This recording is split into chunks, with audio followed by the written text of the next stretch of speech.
Pertama-tama, selamat siang semuanya yang terhormat Bapak Juri, kemudian hadirin sekalian dan Bapak-bapak atau ibu-ibu dari PT Jarum yang telah memberikan kesempatan kepada saya untuk menyampaikan presentasi saya pada hari ini dengan judul produktivitas vaksin hepatitis B pada heavy roots tanaman kentang dalam efektivitas vaksinasi dan potensi pengembangannya untuk meningkatkan kesejahteraan masyarakat Indonesia.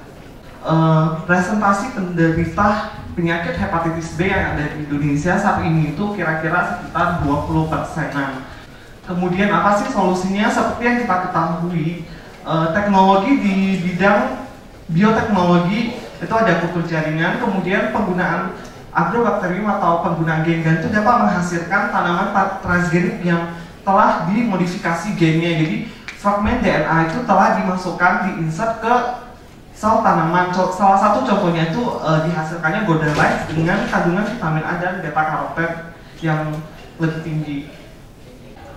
Dari hasil penelitian, ekspresi dari protein rekombinant vaksin hepatitis B ini jika dibandingkan dengan langsung diekspresikan ke tanaman kentangnya itu jauh lebih besar pada hairy roots tanaman kentang ini. Satu lagi, gini. Jadi ini kan persoalan bukan persoalan sederhana, ya, persoalan hepatitis itu persoalan mendunia. Misalnya gini, saya agak sedikit meragukan ya, tadi cuma satu di India kan para ilmuwannya banyak. Terus kemudian saya merujuk kepada perusahaan besar, misalnya Bayer atau Sun Pharma ya, yang memang berkecimpung. Mereka, apakah benar tidak melakukan? Iya, kalau sebelumnya itu masih menggunakan sel kultur hewan, Pak. Jadi mereka menggunakan kentangnya belum ada, Pak. Jadi untuk tanaman transgenik di Indonesia penelitiannya masih belum ada sebenarnya. Itu masih di luar. Yang udah ada juga itu Pak yang saya ungkapkan tuh vaksin yang dia ke tanaman langsung dimakan.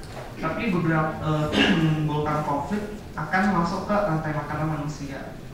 Apa originalitas dari pemikiran saudara? Originalitas ya terhadap material kentang ini sebagai substansi. Kalau misalnya kentang kan itu penelitiannya itu yang ada di India ya Pak ya. Itu kan varietas genomnya tuh di sana kan beda dengan di sini Pak. Jadi mungkin pas ekspresinya itu juga berbeda. Mungkin saja untuk kentang di Indonesia ini ekspresinya jauh lebih tinggi atau gimana gitu. Jadi perlu diteliti lebih lanjut lagi. Ini sudah melakukan skala laboratorium ya? Jadi, waduh, bisa jadi saya umum aja, nggak masuk ke teknis saja ya, karena waktu kita sudah mepet. Jadi itu pentingnya, ya, paling itulah yang secara umum yang ingin saya sampaikan, bagaimana menyampaikannya untuk selanjutnya supaya bisa atur strateginya. Terima kasih. Lumayan punya 42 menit. Detik. Lumayan ya saya. Efektivitasnya dijelaskan. Efektivitasnya? Pakai high roads ya. Sejauh mana sih dibandingkan dengan apa efektivitasnya? Itu sebenarnya dalam konteks banyaknya produksi vaksin tersebut. Jadi kalau misalnya dia terbatas, berarti kan pemberian vaksin itu nggak efektif dengan yang saat ini. Lebih efektif ini. Jadi dia itu regenerasinya jauh lebih baik, jadi produksinya itu jauh lebih besar. Harusnya ada hitungan. Lihat efektivitasnya. Sehingga kesimpulannya